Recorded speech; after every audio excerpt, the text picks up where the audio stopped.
So mga boss, nagtagumpay natin sa ating ginawa. Ayan. Tapos na umaandar na kanyang unit. Ito na. Nakasit up na siya.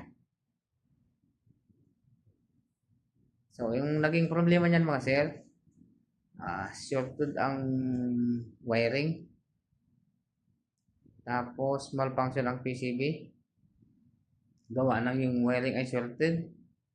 Tapos ang pressure niya ay 35 lang. 35 PSI sa low side. So hindi niya kaya mapalamig masyado.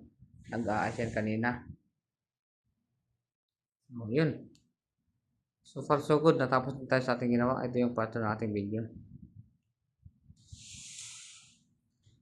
Salamat sa tiwala kay sir. Ito si sir. Yung may-ari ng aircon. Salamat sa tiwala sir. Sige, salamat, sir. Natapos na din. Satisfied ka ba sir? Satisfied. Excellent service. Okay. Anong mo sir? May add ano sa ating mga magpapaayos? Highly recommended.